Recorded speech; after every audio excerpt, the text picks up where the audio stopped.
দর্শক আমন্ত্রণ 24 ঘন্টায় যমুনা টেলিভিশন নিয়মিত আয়োজন প্রেজেন্টেড বাই হাতিল। আপনারা জানেন এই অনুষ্ঠানে রবি থেকে বৃহস্পতি 5 দিন আমরা কথা বলি সমসাময়িক রাজনীতি, অর্থনীতি, কূটনীতির বিভিন্ন বিষয় নিয়ে। আপনারা জানেন গেল সপ্তাহে সেনাপ্রধান নির্বাচন কখন হবে অথবা এই সরকারের মেয়াদ কতদিন সেটি নিয়ে যখন সবার মনে প্রশ্ন, তখন তিনি একটি সময়সীমা উল্লেখ করেছেন এবং সেই সময়সীমা নিউ ইয়র্কে থাকা অবস্থায় প্রধান উপদেষ্টার প্রেস সেক্রেটারি সেটির আরেকটি ব্যাখ্যা দিয়েছেন। ফলে নতুন করে আলোচনায় সেই সময়সীমা, আলোচনা শিরোনাম নির্ধারণ করেছি আলোচনায় 18 মাস।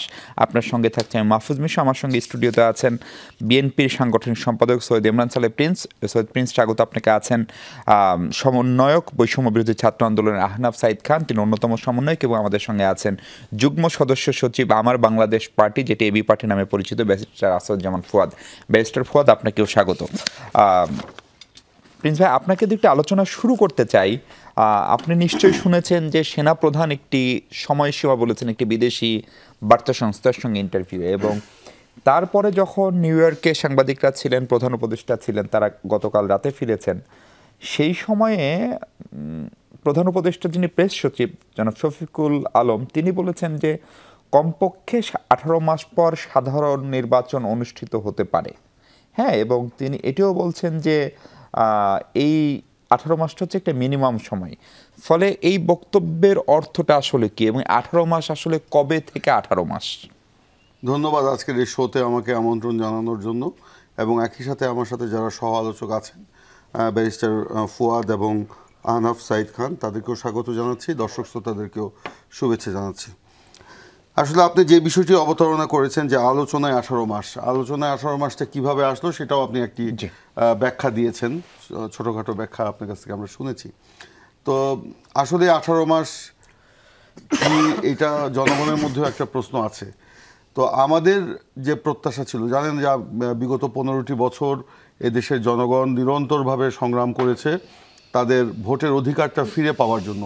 যে ভোটের অধিকারটি আওয়ামী লীগ প্রথম থেকে এটা কেড়ে নিয়েছিল এবং এখানে একটি কর্তৃত্ববাদী শাসন তারা কায়েম করেছিল, এবং নির্বাচনকে নির্বাসনে পাঠিয়ে একটা অনির্বাচিতের শাসন তারা কায়েম করেছিল বাংলাদেশে, যে কারণেই ফ্যাসিবাদের জন্ম হয় এবং পরবর্তীতে আপনার এখানে একটা কর্তৃত্ববাদ এবং আধিপত্যবাদের বিস্তার ঘটে, এবং যা হওয়ার তো তাই হয়েছে, আমরা সবাই সেটা জানি।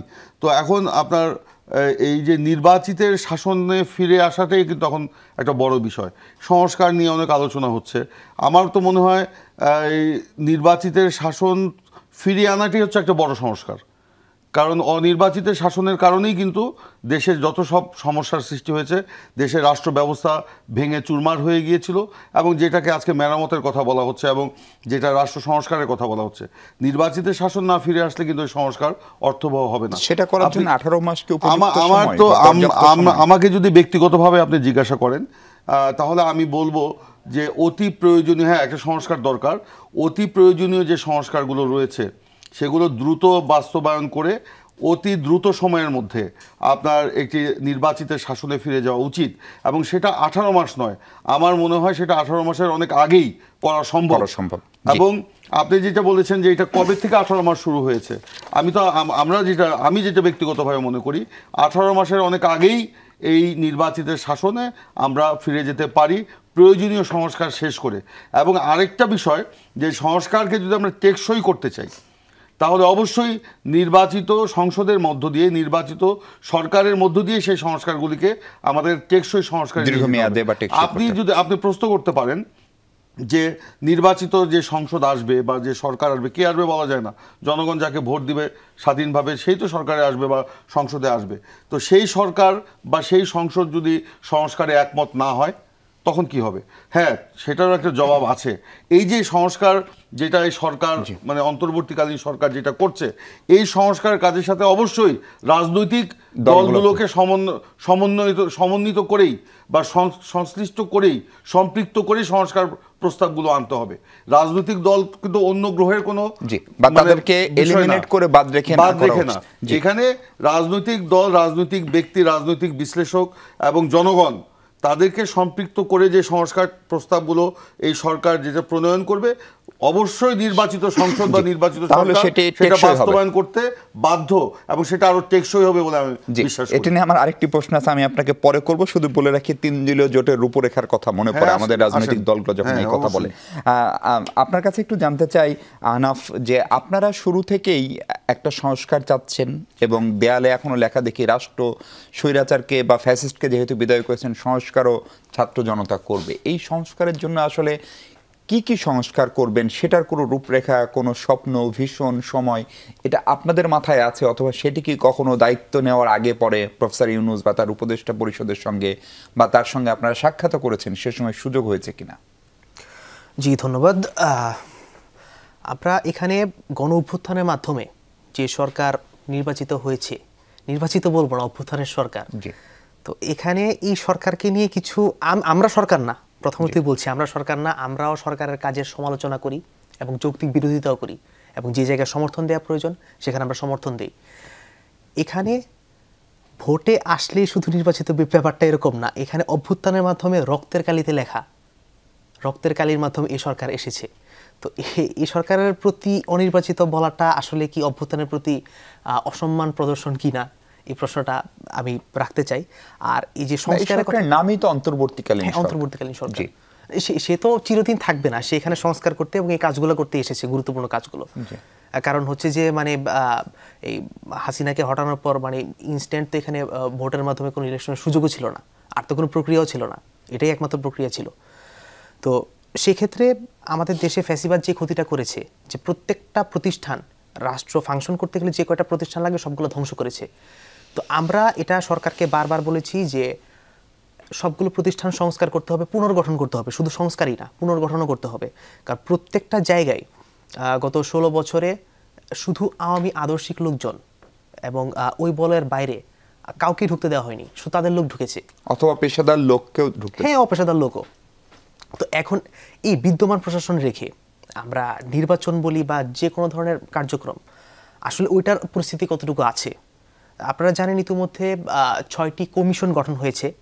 তো আমরা মনে করি যে আরও বিভিন্ন বিষয় সংস্কারের প্রয়োজন আছে। শিক্ষা, হ্যাঁ, গণমাধ্যম, হ্যাঁ গণমাধ্যম কমিশন করারও কথা আমাদের তথ্য উপদেষ্টা বলেছেন খুব সম্ভবত গতকালকে।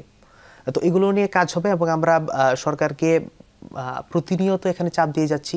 তার জন্য এই আপনারা যে স্বপ্ন দেখছেন যে সমস্ত সংস্কারের, সেগুলো করার জন্য আসলে কতটুকু সময় লাগতে পারে, প্রথম প্রশ্ন। দ্বিতীয় প্রশ্ন হচ্ছে, যেটি বিএনপির মহাসচিব একাধিকবার বলছেন যে একদম যেটুকু ন্যূনতম, বিশেষ করে নির্বাচন করার জন্য সেটি করে বাকি সংস্কারের রূপরেখা তৈরি করে সেটি নির্বাচিত সরকার করলে সমস্যা কোথায়? অথবা এই প্রক্রিয়া যদি সব সংস্কার যদি অন্তর্বর্তীকালীন সরকার করতে যায়, তাহলে তো একটি পূর্ণ মেয়াদের সরকারই লাগার কথা ন্যূনতম।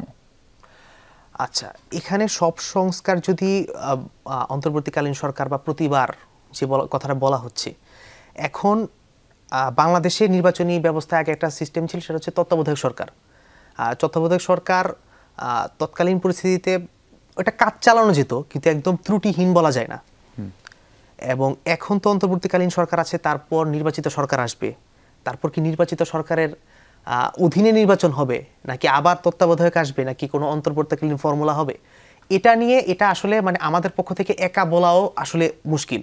এখানে রাষ্ট্রের যত স্টেক হোল্ডার আছে, গণঅভ্যুত্থানের যত স্টেক হোল্ডার আছে, এবং নির্বাচন ব্যবস্থা নিয়ে যারা দীর্ঘদিন কাজ করেছেন, গবেষণা করেছেন, এখানে সবার মতামতের ভিত্তিতে এখানে একটা ব্যবস্থা আসতে পারে। এখন বলা হচ্ছে যে অন্তর্বর্তীকালীন মানে সমস্ত সংস্কার করবে কিনা।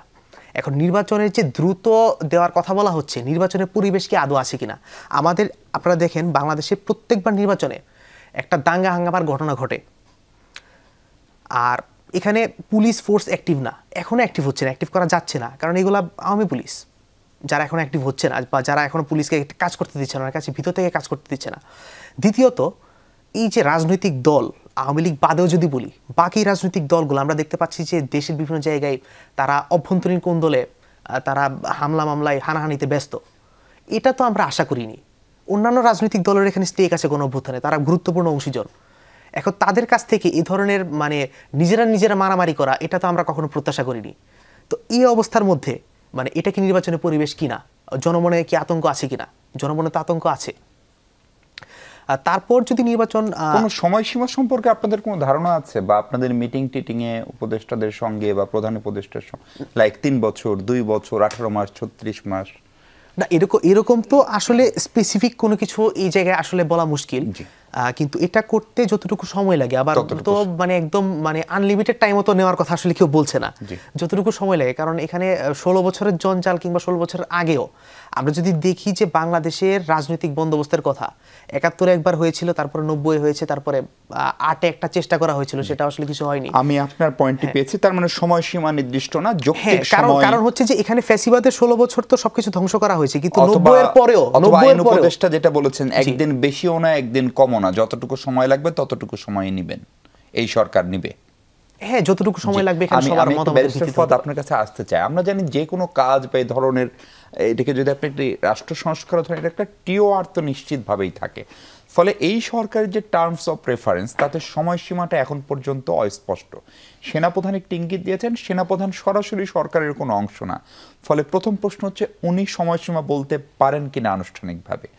দ্বিতীয় কথা হচ্ছে, তার ব্যাখ্যায় প্রধান উপদেষ্টার পক্ষ থেকে যে ব্যাখ্যা দেওয়া হয়েছে, সেটি বলা হচ্ছে যে সংস্কারের সেটির ইঙ্গিতটা হচ্ছে 18 মাস পরে নির্বাচন অনুষ্ঠিত হতে পারে, এটি এক পক্ষ বুঝছে, আরেক পক্ষ বুঝছে যে সংস্কারের পরে 18 মাস। ফলে একটা গোলমাল তৈরি হলো কিনা, বা আর একটা ভুল বোঝাবুঝি তৈরি হচ্ছে কিনা? প্রথম কথা হচ্ছে যে সরকারের দায়িত্ব নেওয়াটা কিন্তু একটা এক্সট্রাঅর্ডিনারি সার্কামস্ট্যান্সেস ছিল। বাংলাদেশের ইতিহাসে আপনি এই ধরনের ক্যাওটিক ট্রানজিশন 75-এ হয়নি। আপনি শেখ মুজিবের মৃত্যুর পরে কত স্মার্টলি অল্প সময়ের ভিতরে র্যাপিডলি সেনাবাহিনী মুশতাক খানের বাসায় গিয়ে তাকে গাড়িতে উঠায় শপথ নিয়ে বাকশালের অথবা আওয়ামী লীগের আগের ক্যাবিনেটের 22 জন মন্ত্রীকে এনে শপথ পড়ায় একদম 24 ঘন্টার ভিতরে স্টেট ফর্ম করে ফেলছে। পরের দিনই আপনি দেখবেন যে ইত্তেফাকে হেডলাইন ছিল মুশতাক খানের ভাষণ, নতুন সরকার গঠিত হয়েছে, আপনারা আমাদের সাথে থাকেন। এইবারে এত ক্যাওটিক কেন? কারণ আমরা হিস্টোরিক্যালি ব্রিটিশ কলোনিয়াল আমল থেকে যে ইনস্টিটিউশনগুলোকে ইনহেরিট করেছি, কোনো ইনস্টিটিউশন এই লেভেলে ধ্বংস হয়ে যায় নাই যেটা গত 16 বছরে হয়েছে। কোন ইনস্টিটিউশন, ইভেন ব্রিটিশ আমলের গড়া ইনস্টিটিউশনগুলো দেখবেন, বিল্ডিংগুলোও দেখবেন, এই লেভেলে নষ্ট হয়ে যায় নাই। তো এইটা একটা এক্সট্রাঅর্ডিনারি সার্কামস্ট্যান্সেস। এই জন্য আমার মনে হয় যে সময়ের আলোচনার ব্যাপারে আমাদেরকে যথেষ্ট সাবধান, কৌশলী এবং মানে খুবই অগ্রাধিকারের জায়গাটা মাথায় রেখে আলাপটা করতে হবে। দ্বিতীয় কথা হচ্ছে যে রয়টারে সেনাপ্রধানের দেয়া যে বক্তব্যটা আছে, ওটার আমি ইংরেজি ভার্সনটা পাই নাই কোথাও, শুধু বাংলাটা পড়েছি। তো সাধারণত বাংলাদেশে আমার অভিজ্ঞতা হচ্ছে যে ইংরেজি থেকে যখন বাংলাদেশে অনুবাদগুলো যেগুলো হয়, অধিকাংশ সময় আমি খুব ভালো অনুবাদ পাই নাই, যথেষ্ট ভুল বোঝাবুঝি হয়েছে এর আগে, এবং বাংলাদেশের অত্যন্ত গুরুত্বপূর্ণ পত্রিকাগুলোকে ক্ষমা চাইতে হয়েছে, এরকম ঘটনা আমাদের চোখে পড়েছে। তো আমি ধারণা করছি, আমি সেনাপ্রধানের প্রত্যেকটা জিনিস পড়ার পরে, যে একজন নাগরিক হিসাবে তার কাছে পরিষ্কার তার দায়িত্বের সীমা কতটুকু। সে পরিষ্কার করে বলেছে যে politics is not my business, সশস্ত্র বাহিনী এটা তার ব্যবসা না, এটা সে যাবে না এখানে। সে গণতন্ত্র, মানবাধিকার, নির্বাচিত প্রতিনিধিরা দেশ শাসন করবে, এই যে টোটাল একটা সিভিক পলিটিক্যাল ইনস্ট্রুমেন্ট যেটা আছে রাষ্ট্রে, এটার প্রত্যেকটার প্রতি সে অবগত এবং শ্রদ্ধাশীল মনে হয়েছে। আমার ধারণা তিনি যেটা বলতে চেয়েছেন, এবং মাথায় রাখতে হবে সে কিন্তু পলিটিশিয়ান না, সে কিন্তু মানে মিলিটারি ম্যান। মিলিটারি ম্যানরা কিন্তু আপনার গ্রামারে অ্যাডজেক্টিভ বোঝে না। মানে আমরা যারা রাজনৈতিক কর্মী, আমরা যতটা ঘোরায় পেঁচায় কথা বলতে পারি, মিলিটারি অফিসাররা কিন্তু তত ঘোরায় পেঁচায় কথা বলতে পারে না। সে হয়তো বোঝানোর চেষ্টা করছে যে যেভাবে যাচ্ছে, যে ধরনের পরিকল্পনা করছে, রাজনৈতিক দলগুলো যেভাবে সময় দিচ্ছে, আমার ধারণা 18 মাসের ভিতরে এগুলো সব হয়ে যাবে, এবং এই সময়ের ভিতরে আমাদের তরফ থেকে যতটুকু সাপোর্ট এই অ্যাডমিনিস্ট্রেশনকে দেওয়ার দরকার ততটুকু আমরা দিয়ে দিব। এটা পুরোটা মিলায়ে আমার এই অবজারভেশন। আমি ওটার ইংলিশ বক্তব্যটা হুবহু পড়লে বুঝতে পারতাম যে আসলে উনি কী বলেছে। দ্বিতীয় হচ্ছে, নিউ ইয়র্ক টাইমসে প্রফেসর ইউনুস কিন্তু পরিষ্কার করে বলেছেন যে তাকে যখন জিজ্ঞেস করেছে যে এটার পরে আপনি নির্বাচনে অংশগ্রহণ করবেন কিনা, তিনি পরিষ্কার করে আউটরে বলেছেন যে running is not my business, যে আমি এরপরে আর এটার মধ্যে আর কোথাও নাই। তাহলে আমি কি করব? সে 2-3টা জিনিস বলেছে। প্রথমত হচ্ছে যে আমি 6টা রিফর্ম কমিটি করে দিয়েছি, তাদের রিকমেন্ডেশন আসুক 3 মাসের মধ্যে, আমি রিকমেন্ডেশনগুলো বাস্তবায়ন করবার চেষ্টা করব। প্যারালালি আমি ভোটার লিস্টটা আপডেট করব, আপডেট করে তারপরে হচ্ছে কুইকেস্ট পসিবল টাইমে আমি ইলেকশনে চলে যাব, এইটা হলো তার বক্তব্য। এখন আমরা ইলেকটোরাল জায়গাতে আসি যে বাংলাদেশে ইলেকশন জিনিসটা কত কমপ্লিকেটেড। আমাদের ভোটার হচ্ছে 12 কোটি প্লাস এখন, এইটা আরো বাড়বে এবং বাড়বে সার্টেনলি, কারণ এবং প্রচুর মানে ফাও ভোটারও আছে, আবার বাতিল হবে নতুন ভোটারও যোগ হবে এখানে। তো 2 বছরের মাথায় যার বয়স আজকে 16, আমি ধরে নেই 2 বছর, তাহলে সে 18তে ভোটার হয়ে যাচ্ছে 2 বছর পরে। তাহলে এখানে তো লক্ষ লক্ষ মানুষ যোগ বিয়োগ হবে, আবার এর মধ্যে লোক মারা যাবে। এখন আপনি কত আগে আপডেট করতে পারবেন? আপনি যদি এখন আপডেট করে রাখেন আর 1.5 বছর পর নির্বাচন দেন, তখন কিন্তু এটা ভোটার লিস্টটা আপডেট হবে না। তাহলে আপনাকে শিডিউলটা একটা রিজনেবল টাইম নিয়ে ঘোষণা করতে হবে, 3 থেকে 6 মাস, যেখানে আপনি টোটালটা মানে ওভারহলিংটা করতে পারেন, যেটা নিয়ে আর কোনো প্রশ্ন আসবে না। তো অ্যাডভান্স ওভারহলিং করা যাচ্ছে না তো প্র্যাকটিক্যাল কারণে। তো সেই জায়গাতে ইউরোপের কোনো দেশে 12 কোটি লোকও নাই, সেখানে আমার ভোটার হচ্ছে 12 কোটি, এবং এই ভোটারদের ভিতরে বিলো 40 জেনারেশন ভোট আছে প্রায় 4 কোটির উপরে, যারা কখনো ভোট দেয় নাই বা প্রথমবার ভোট দিবে। এক্স্যাক্টলি। তো excitement, emotions, engagement, lot of things এখানে ইনভলভড আর কি। আমাদের ভোট সেন্টার আছে 43,000 সারা বাংলাদেশে। এই সেন্টারের ভিতরে পোলিং রুম আছে কতগুলো? একটা সেন্টার মানে একটা স্কুল, কমপক্ষে 10টা 12টা 15টা। প্রতিটা স্কুলের প্রতিটা রুম একটা কক্ষ, একটা ভোটিং জায়গা, প্লেস, বুথ। তো আপনার প্রত্যেকটা বুথে রাষ্ট্রের কি পরিমাণ কর্মচারী দিতে হবে পোলিং বুথে? তো আমরা হিসাব করে দেখেছি 17 থেকে 18 লক্ষ মানুষ লাগবে শুধুমাত্র ওই দিনের পাহারা দেওয়ার জন্য।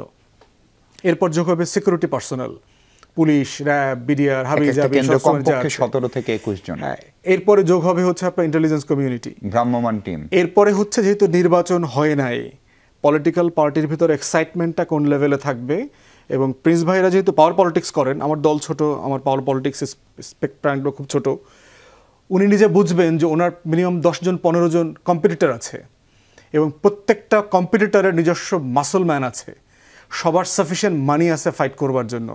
তার দলের ভিতরে কিন্তু একটা ইনফাইটিং ক্রাইসিস আছে। এরপরে নমিনেশন প্রসেস দলের ভিতরে, এরপরে মানে এটা একটা হিউজ প্রসেস, মানে এটা আপনি একটা যে কর্মযজ্ঞ। এরপর আওয়ামী লীগ নির্বাচনে আসবে কি আসবে না, জাতীয় পার্টি থাকবে কি থাকবে না, মানে এই যে জায়গাটা যদি আপনি আলোচনা করতে যান, ওসি, এসপি, ডিসি, টিএনও, প্রত্যেকটা অফিসার, রিটার্নিং অফিসার এবং পোলিং অফিসার হিসেবে দায়িত্ব পালন করবে, তারা কারা? সচিবালয় এখনো রিঅর্গানাইজ করা যায় নাই। তাহলে টোটাল কর্মযজ্ঞটা যদি মাথায় রাখি আমরা, সেক্ষেত্রে সময় নিয়ে কথা বললে যেটা হবে, already sufficiently stressed out administration আরও লেজে গোবরে করে ফেলবে। তো সেই কারণে হচ্ছে যে আমি সময়ের আলোচনার থেকে কর্পোরেট সিস্টেমে যেটা আছে পারফরমেন্স বেস এক্সটেনশন, আপনি যদি এই মাসে ভালো করেন আপনাকে আরেক মাস দিব, আমি পরের মাসে বোনাস দিব। জি প্রিন্স ভাই, আপনাকে একটা প্রশ্ন রেখে বিরতিতে যেতে চাই।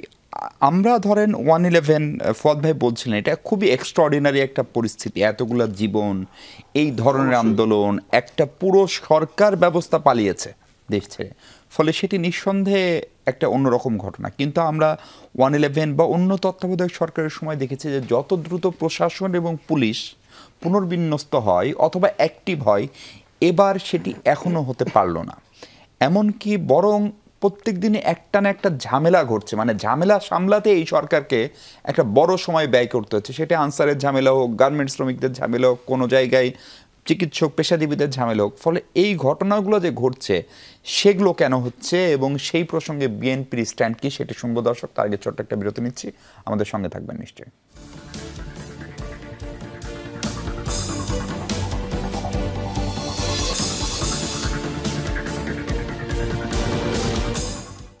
দর্শক স্বাগত একবার। আমরা কথা বলছি নির্বাচনের সময়সীমা নিয়ে।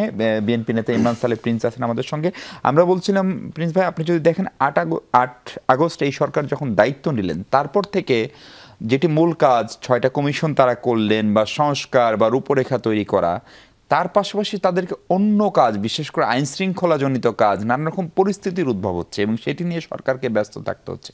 ফলে এগুলো কেন হচ্ছে এবং এটি নিয়ে বিএনপির স্ট্যান্ড কি? আপনার তো প্রত্যেক ইউনিয়ন সংগঠন আছে, কেন আপনারাও সেটি প্রতিহত করতে পারছেন না? যারা করছে তারা কেন এত শক্তিশালী? দেখুন, আপনি যে কথাটা বললেন এটা কিন্তু মানে আমরা প্রতিনিয়ত এই জিনিসগুলো ফেস করতেছি। এই যে 6ই আগস্ট থেকে সরকার যেগুলো ফেস করছে বা 8ই আগস্টের পর থেকে ফেস করছে, যেগুলো প্রশাসনের ভিতরে বলেন বাইরে বলেন, এগুলো সব কিছুই কি স্বপ্রণোদিত হয়ে কেউ এই ঝামেলা তৈরি করতেছে? তা কিন্তু না। এখানে দেশের ভিতরেও কেউ তৈরি করতেছে, তাও কিন্তু না। এখানে এইসব অনেক ঝামেলার বীজ কিন্তু দেশের বাইরে থেকেও বপন করা হচ্ছে, এবং এটা একটা ষড়যন্ত্রের অংশ, যেটা অন্তর্বর্তীকালীন সরকারের উপদেষ্টারাও বলছেন, বিভিন্ন প্রশাসনের ব্যক্তিরাও বলছেন, রাজনৈতিক দল হিসাবে বিএনপি কিংবা এবি পার্টিও বলছে, কিংবা বৈষম্য বিরোধী ছাত্র আন্দোলন তারাও বলছে। তা আজকে এই যে ষড়যন্ত্রগুলো হচ্ছে, এটা কেন? এগুলো হচ্ছে এই সরকারকে অস্থিতিশীল করা, এবং এই ছাত্র গণবিপ্লবের মধ্য দিয়ে আজকে স্বৈরাচারের যে পতন হয়েছে এবং গণতন্ত্রের পথে যে নতুন করে যাত্রা শুরু হয়েছে, এই যাত্রার পথে একটা প্রতিবন্ধকতা সৃষ্টি করা, এবং আবার আপনার এই স্বৈরাচারকে বা স্বৈরাচারী ব্যবস্থাকে আবার নিয়ে আসা। এবং আপনারা দেখেছেন যে এই বিচার বিভাগীয় একটা কু হওয়ার একটা সম্ভাবনা ছিল, সেখানে কিভাবে ছাত্র জনতা সেটাকে ব্যর্থ করে দিয়েছে।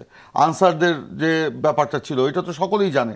এই ধরনের গার্মেন্টসের যে শিল্পের যে আজকে ব্যবস্থা, আপনি বলছেন আমরা কি করছি, আমাদের স্ট্যান্ড কি? আমাদের স্ট্যান্ড হচ্ছে এই সরকারকে সমর্থন করা। এই সরকার জনগণের সরকার, এই সরকার ছাত্র গণবিপ্লবের মধ্য দিয়ে ক্ষমতায় আছে।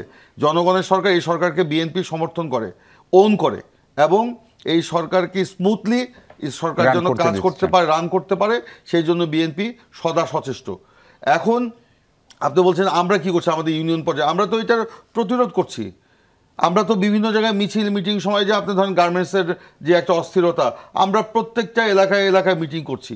প্রশাসন আমাদেরকে ফোন করে যে ভাই আপনারা এসে একটু দাঁড়ান, আমরা যাচ্ছি। এমনকি আমাদের সিনিয়র নেতারা, আমাদের মহাসচিব সহ, এমনকি আমাদের ভারপ্রাপ্ত চেয়ারম্যান নিজেও, তিনি আমাদের ওই এলাকার নেতাদেরকে ডেকে নিয়ে নির্দেশনা দিচ্ছেন যে এগুলিকে হ্যান্ডেল করো, এবং যাতে কোনো রকম ক্যাওয়াস কনফিউশন যেন না হয়। আমরা নিজেরা যাচ্ছি, সমাবেশ করছি, মিছিল করছি, শ্রমিকদেরকে বুঝাচ্ছি।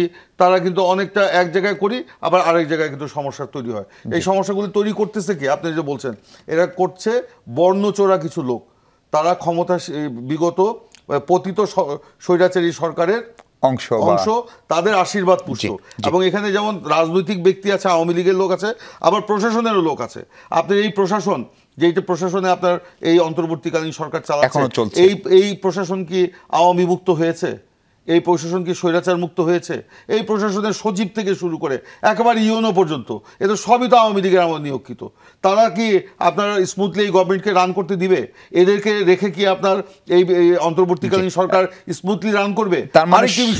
আরেকটি বিষয় দেখেন, সিটি কর্পোরেশন বাতিল হয়ে গেল, পৌরসভা বাতিল হয়ে গেল, আপনার কাউন্সিলররা বাতিল হয়ে গেল। আপনি ইউনিয়ন পরিষদ কেন রেখেছেন? এই ইউনিয়ন পরিষদের যারা চেয়ারম্যান, এ তো বিনা ভোটের চেয়ারম্যান হয়েছে, তারা তো আওয়ামী সমর্থন পুষ্ট। তারা এই হত্যাকাণ্ডের সাথে সেটিও বাতিল করার দাবি অলরেডি আপনারা তুলেছেন। অলরেডি না, আমরা প্রথম থেকেই আমরা রেখেছি, কিন্তু কোন অদৃশ্য সুতার টানে এই ইউনিয়ন পরিষদের চেয়ারম্যানরা এদেরকে এখনো বহাল রাখা হয়েছে। এদেরকে বহাল রেখে আপনার কোনো সংস্কারও সম্ভব না, একটা অবাধ সুষ্ঠু নিরপেক্ষ নির্বাচন সম্ভব না। সেই কারণে অন্তর্বর্তীকালীন সরকারকে আমরা বলেছি যে এই যে আমার ফুয়াদ ভাই যে কথাটা বলেছেন, আমি একমত, যে এখানে 15টা বছর এই আওয়ামী লীগ এই প্রশাসনের পদে পদে পদে পদে যে আপনার তাদের নিজস্ব লোক বলয় তৈরি করে গেছে, তাদেরকে সরাতে হবে, এবং সেজন্য একটু সময় লাগবে। না, তবে আরেকটা ব্যাপার, অন্তর্বর্তীকালীন সরকারের এই যে প্রশাসনকে সঠিক পথে নিয়ে আসার জন্য তারা যেটা সময় নিচ্ছে, এটা আমাদের কাছে যৌক্তিক মনে হচ্ছে না। এটা দ্রুত এই সংস্কারটা হওয়া প্রয়োজন ছিল। জি, আনাফ, আপনার কাছে একটা প্রশ্ন, সেটা হচ্ছে যে এই সমন্বয়কদের ভিতরে ধরেন এই 2024-এর যে আন্দোলন, সেই আন্দোলন একদম সূতিকাগার যদি আমরা ধরি 2018-র নিরাপদ সড়ক এবং বৈষম্য বিরোধী যে আন্দোলন শুরু হয়েছিল, নুরুল হক নুররা বা ছাত্র অধিকার পরিষদ যেটি শুরু করেছিলাম যদি ভুল না করি, নুরুল হক নূর গতকালকে বলেছেন, আপনারাও নিশ্চয়ই শুনেছেন, যে এখন যদি আপনারা ডাকেন তাইলে হয়তো 10,000 লোকও জড়ো হবে না, যাদের ডাকে লাখ লাখ লোক রাস্তায় নেমেছিল, দল মত নির্বিশেষে সবাই। এটি কেন বলছেন? আপনাদের ভিতরে কি কোনো বিভেদ বা কোনো বৈষম্য সেটি তৈরি হলো, অথবা আপনারা যে স্বপ্ন দেখিয়ে মানুষকে রাস্তায় নামালেন, সেই স্বপ্ন অর্জনের পথে কি বৈষম্যবিরোধী ছাত্র আন্দোলন কোথাও ছোট বড় ভুল করছে কিনা? ধন্যবাদ। এখন তিনি আসলে কেন এই কথা বলছেন, এর উত্তর আসলে তিনি দিতে পারবেন। আর এখানে আমাদেরকে জড়িয়ে তাদের পক্ষ থেকেও তো কিছু অপপ্রচার চলছে। এখানে আপনারা হয়তোবা জানেন যে আমাদের কয়েকজন তাদের কমিটিতে ছিলাম, ঢাকা বিশ্ববিদ্যালয় কমিটিতে ছিলাম। আমরা পরবর্তীতে ছাত্র অধিকার পরিষদ, আমি সাধারণ সম্পাদক ছিলাম। জি। তো আমরা পরবর্তীতে লেজুর ভিত্তিক রাজনীতি তাছাড়া আরও কিছু অভিযোগের কারণে আমরা সেখান থেকে পদত্যাগ করে বেরিয়ে আসি। তো সোশ্যাল মিডিয়ায় দেখবেন যে তারা আমাদেরকে জড়িয়ে আমরা তাদেরই লোক এই ক্যাম্পেইন চালানোর চেষ্টা করছে। সো এটা সেই রাগ ক্ষোভ হিংসার বশবর্তী হয়ে এই কথাটা বলতে পারেন। আর এখানে ছাত্ররা নেমে আসবে কিনা, এই যে দেখেন যতগুলো ক্রাইসিস মোমেন্ট এলো 5 আগস্টের পরে, এখানে আনসার কু ঠেকানো, জুডিশিয়াল কু ঠেকানো, বন্যা পরিস্থিতি, সব কিছুতে কিন্তু ছাত্র জনতা স্বতঃস্ফূর্তভাবে নেমে এসেছে। তো এখন শিক্ষা প্রতিষ্ঠানগুলো খুলে গেছে, সবাই যার যার ক্লাসরুমে ফিরে যাচ্ছে। যদি আবারও কোনো ন্যাশনাল ক্রাইসিস আসে, এখানে বাংলাদেশের ছাত্র জনতা তারা নেমে আসবে, কারণ তারা রাস্তায় নেমে আসতে অভ্যস্ত হয়ে গেছে এখন। অথবা তাদের সেই সাহসটাও তৈরি হয়েছে। হ্যাঁ, সাহসটা তৈরি হয়েছে। তো ওইরকম পরিস্থিতিও তৈরি হলে অবশ্যই আসবে, কেন আসবে না? কারণ কিন্তু আপনাদের মনে আছে যে আপনাদের একজন সমন্বয়কারী বলেছিলেন যে এক ফ্যাসিস্টকে হটিয়ে আরেক ফ্যাসিস্টকে আমরা ক্ষমতায় দেখতে চাই না বা বসাতে চাই না। সেটি স্বভাবতই সেই অভিযোগটা সম্ভবত বিএনপি কেন্দ্রিক ছিল, কারণ দ্বিতীয় রাজনীতিতে শুধু বাংলাদেশ না সারা পৃথিবীতে এরকম হয়, একদল যায় একদল আসে। ফলে সেই স্ট্যান্ডিকে আপনারা এখন অনর আছেন। আচ্ছা, এখানে আমরা যেটা বলছি যে আমরা ফ্যাসিস্ট ব্যবস্থার বিলোপ চাই। আমরা ফ্যাসিবাদের মাথাটাকে সরাতে পেরেছি, ব্যবস্থাটা এখনো টিকে আছে, আমরা ব্যবস্থাটা ভাঙার চেষ্টা করছি। তো এখানে মূল সমস্যা হচ্ছে যে সিস্টেম, মানে মানুষ এখানে ন্যাচারালি সে ক্ষমতালোভী। এখন আপনি এমন সিস্টেমে তাকে সুযোগ দিবেন কিনা তাকে আবার ফ্যাসিস্ট হয়ে ওঠার জন্য। এখানে পয়েন্টটা হচ্ছে এটা যে আমরা বাংলাদেশের জনগণ যে কাউকেই হোক এখানে সুযোগ দিব কিনা, আমরা ক্ষমতার মধ্যে চেক অ্যান্ড ব্যালেন্স রাখবো কিনা। এখানে যেরকম আমরা বিগত সময়ে দেখেছি যে বাংলাদেশের সব কিছু এক জায়গা থেকে ডিসিশন আসে, গণভবন থেকে। এখানে কোনো দপ্তর হোক, যাই হোক, মানুষের ব্যক্তিগত সমস্যা হোক, যে কোনো কিছু হোক, মানুষের ডিভোর্সের প্রবলেম হইলেও সেটা গণভবনে চলে যেত। এইভাবে তো একটা স্টেট ফাংশন করতে পারে না। তো এই যে ক্ষমতার ভারসাম্য যেটা ছিল না, সেখানে ক্ষমতার ভারসাম্য আনতে হবে রাষ্ট্রের বিভিন্ন প্রতিষ্ঠানগুলোতে। তারপর আমি যদি বলি যে রাষ্ট্রপতি প্রধানমন্ত্রীর ক্ষমতার জায়গায় এখানে ভারসাম্য আনতে হবে, বা আরও যতগুলো এখানে ফাংশন আছে। এখানে বিচার বিভাগ ঠিকভাবে কাজই করতে পারেনি। একজন বিচারপতি যখন হচ্ছে যে আওয়ামী লীগের তারা যেটা চাপিয়ে দিতে চেয়েছিল এর বিরুদ্ধে যখন একটা রায় দিল, তখন তাকে দেশ ছেড়ে পালাতে বাধ্য হয়েছে একজন এসকে সিনহা। তো এভাবে তো আসলে একটা দেশ চলতে পারে না। তো সেই জন্য আমরা এমন একটা ব্যবস্থা করতে চাই, এমন একটা রাজনৈতিক বন্দোবস্ত করতে চাই যেখানে জনগণের সাথে সম্পৃক্ততা থাকবে, কেউ চাইলেই একক আধিপত্য বিস্তার করতে পারবে না। জি, ফলে সেই সংস্কারের সময় লাগবে যা বলছি। ব্যারিস্টার ফুয়াদ, আপনি নিশ্চয়ই সাবেক প্রধানমন্ত্রী শেখ হাসিনার ছেলে সজীব ওয়াজেদ জয়ের বক্তব্য শুনেছেন। সেনাপ্রধানের বক্তব্য প্রসঙ্গে তিনি বলেছেন যে যেই সময়সীমার কথা তিনি বলেছেন সেটি তার প্রত্যাশার চেয়ে বেশি। তিনি দাবি করছেন আওয়ামী লীগকে ছাড়া সংসদ নির্বাচন এবং সংস্কার সম্ভব না।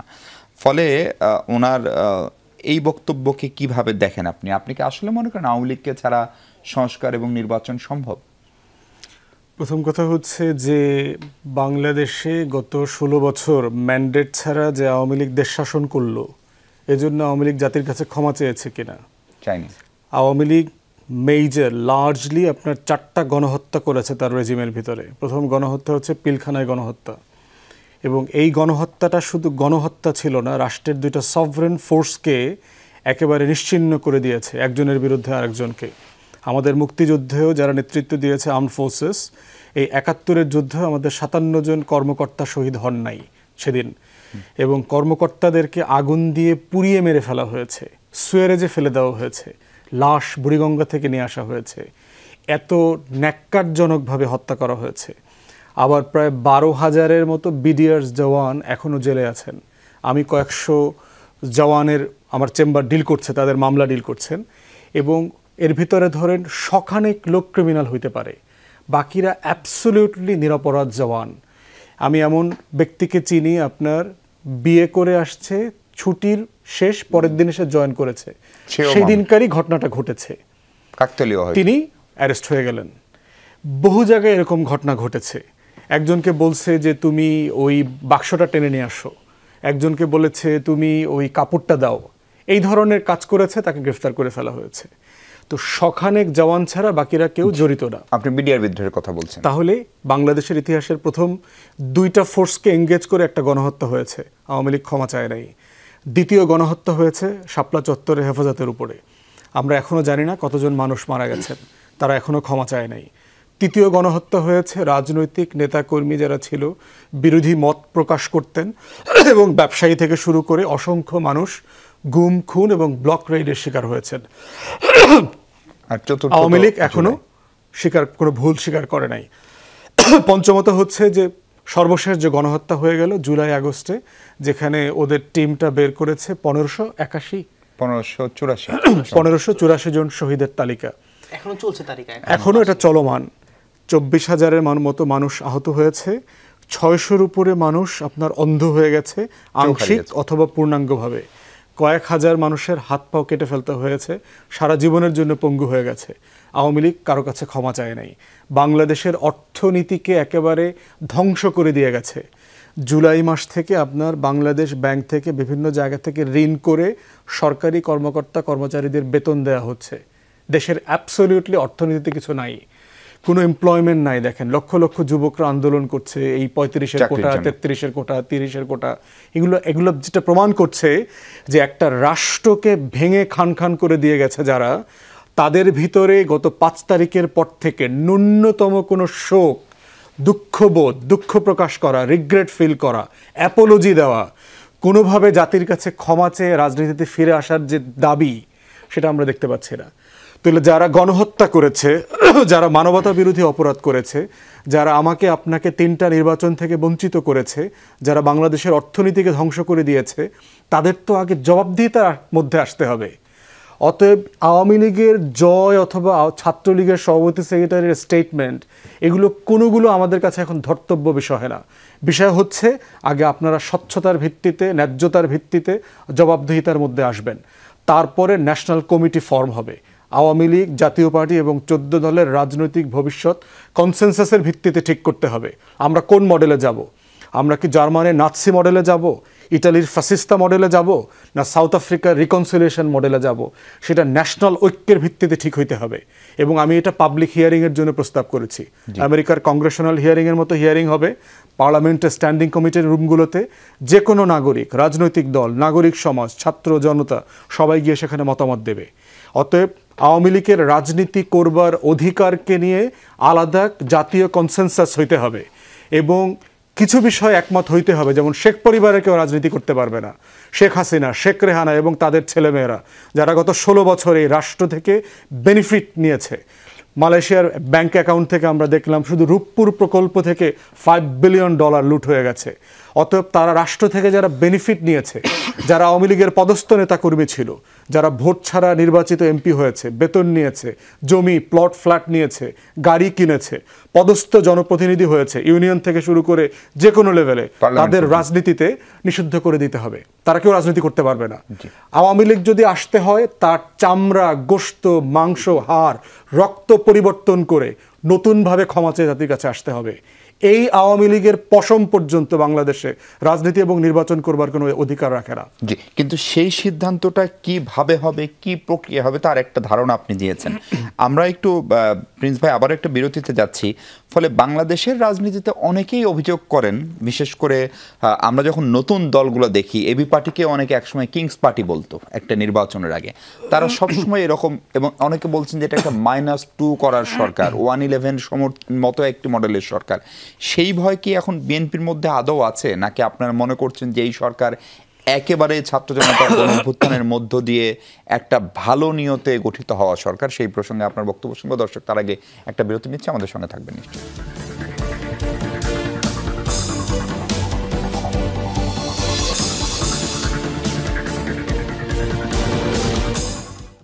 দর্শক, বিরতির পর স্বাগত আরেকবার। আমরা কথা বলছি রাজনৈতিক সংস্কার এবং নির্বাচন প্রসঙ্গে। ইমরান সালেহ প্রিন্স, এই পুরো পরিস্থিতিটা যে জায়গায় এবং বিতর্কটা যে জায়গায়, এই জায়গা থেকে আসলে বের হওয়ার রাস্তা কি, সমাধানের রাস্তা কি দেখেন, বা আপনাদের পরামর্শ কি, ভাবনা কি? আপনি যে সমাধানের রাস্তার যে কথাটা বলছেন, আমি তো আগেই বলেছি এই সরকারকে আমরা ওন করি। জি, শুধু বিএনপি নয়, সকল রাজনৈতিক দল যারা বর্তমানে কর্মরত মানে ক্রিয়াশীল আছেন, অ্যাক্টিভ আছে, সবাই আমরা ওন করি সরকারকে। কারণ এই সরকার হলো বিপ্লব পরবর্তী সরকার এবং জনগণের রক্তের বিনিময়ে কিন্তু এই সরকারটা প্রতিষ্ঠিত হয়েছে। এই সরকার ব্যর্থ হোক এটা আমরা কেউ চাই না, কিন্তু আমাদের যে নিঃশর্ত যে সমর্থন, এটাকে প্রশ্নাতীত রাখার জন্য সরকারকে কিন্তু দায়িত্ব নিতে হবে। এখন আপনি জিজ্ঞেস করতে পারেন যে এটা কেন আপনি বলছেন। আজকে আমরা চাই না এই সরকারের সাথে রাজনৈতিক দলগুলোর মধ্যে একটা আস্থা বা বিশ্বাসের সংকট তৈরি হোক। একটা নিবিড় যোগাযোগ রাখতে হবে সরকারের পক্ষ থেকে। কিন্তু সেরকম কোনো লক্ষণ দেখেন? কি লক্ষণ? নিবিড় যোগাযোগ রাখার না, অথবা দূরত্ব তৈরি হওয়ার? এইটা এই মুহূর্তে আমি বলতে চাই না, তবে কিছু তো আছেই। নিবিড় যোগাযোগটা যে নেই এটা তো বলতেই পারি। তো নিবিড় যোগাযোগটা রাখার দায়িত্ব কিন্তু সরকারের। সরকার কি করছে এটা যেরকম ছাত্র বৈষম্য আন্দোলনেরও জানার অধিকার আছে, সেরকম বিএনপি, এবি পার্টি কিংবা আদার্স পার্টি যারা এই আন্দোলনে সক্রিয় ছিল বা আমরা ওন করি সরকারকে, আমাদেরও জানার অধিকার আছে। এই সরকারের ভালো মন্দের উপরে দেশের ভালো মন্দ জড়িত। সরকারের ব্যর্থতা সফলতার উপরে দেশের ব্যর্থতা সফলতা জড়িত। এবং এই সরকার ব্যর্থ হোক এটা আমরা কেউই চাই না। এটা আমাদের ভারপ্রাপ্ত চেয়ারম্যান তারেক রহমান বারবার কিন্তু স্পষ্ট করেছে। তাহলে এখন আপনাদের পরামর্শ কি করতে হবে? অবশ্যই আমি তো বলছি যে নিবিড় যোগাযোগটা রাখতে হবে। এই সরকার কি চায়, তার অগ্রাধিকারটা কি, এটা যদি জনগণ যদি না জানে বা আদার্স পলিটিক্যাল পার্টি যদি না জানে, তাহলে তো একটা আস্থা বিশ্বাসের সংকট তৈরি হতেও পারে। এখন এখানে মানে আফনান সাঈদ খান কতগুলি কথা প্রথমে বলেছিলেন। আমি বলতে চাই যে আমি কিন্তু যে কথাটা বলেছিলাম যে অনির্বাচিত সরকার বা নির্বাচিতের যে শাসন, তাহলে কি এটা প্রশ্ন আসতে পারে এই সরকারকে অনির্বাচিত সরকার তো বটেই, কিন্তু এটা জনগণের মনোনীত সরকার, নির্বাচিত না, জনগণের বিশেষ পরিস্থিতিতে। সেটা কিন্তু দোষের কিছু নয় এবং বিপ্লবের পরে কিছু নয় বলছেন হয় জি, বা নেতিবাচক কিছু নয়, সেটা অবশ্যই রাখতে হবে। এখন নির্বাচনের পরিবেশ আদৌ কি আছে কি নেই আপনার প্রশ্ন করেছেন। আমি যেটা বলতে চাই, নির্বাচনের পরিবেশ নেই। নির্বাচনের পরিবেশ ফিরিয়ে আনার জন্যই তো সংস্কারের ব্যাপারগুলো এসছে, নির্বাচন কমিশনের সংস্কারের ব্যাপারটা এসছে। আপনার মারামারি কথা বলছেন, আমরা তো রাজনৈতিক দলগুলো মানে যে সংস্কৃতিকে লালন করে এসছি এতদিন, সেই সংস্কৃতি থেকে আমরা বের হয়ে আসতে চাই। আমাদের ভারপ্রাপ্ত চেয়ারম্যান তারেক রহমান বারেবারই বলেছেন এই যে আপনার এই ক্ষমতা মানে এই যে আপনার পালাবদল যেটা হলো, যে ক্ষমতার শুধু হাত বদল নয়, আমরা রাষ্ট্র এবং রাজনীতির পরিবর্তনের জন্য এটাকে ব্যবহার করতে চাই, রাষ্ট্র রাজনীতির পরিবর্তন আনতে চাই। তো এখন আমি একটা শেষ করি যে আমরা যেটা বলতে চাই, নির্বাচনের পরিবেশটাকে ফিরিয়ে আনার জন্যই তো এই সময়টা দেওয়া, এত কিছু সেইটার জন্য 18 মাস প্রয়োজন হবে না। যদি সরকার এখানে সক্রিয়ভাবে এবং খুব অ্যাক্টিভলি এবং রাজনৈতিক যে দল এবং শ্রেণী পেশার সংগঠন আছে তাদের সাথে একটা নিবিড় যোগাযোগের মধ্য দিয়ে, যারা এই সরকারকে সমর্থন করছে, ওন করছে, সরকারকে টিকিয়ে রাখার ব্যবস্থা করছে, সরকারের বিরুদ্ধে ষড়যন্ত্র ব্যর্থ করে দেওয়ার জন্য মাঠে ময়দানে আমরা যারা কাজ করছি, আমাদের সাথে যদি নিবিড় যোগাযোগ থাকে, not only BNP, all political party এবং ছাত্র বৈষম্য আন্দোলনও, তাহলেই 18 মাসের আগেই সেই নির্বাচনটি হওয়া সম্ভব। আনাপ, আপনার কাছে একটু জানতে চাই, এই প্রায় 2 মাস হতে যাচ্ছে, ধরেন 8 তারিখে সরকারের 2 মাস হবে। এই সময়ে এখন পর্যন্ত সরকারের যে কর্মকাণ্ড, বিশেষ করে আইন শৃঙ্খলা পরিস্থিতি, দ্রব্যমূল্য নিয়ন্ত্রণ, সেগুলোকে আপনারা কিভাবে মূল্যায়ন করেন?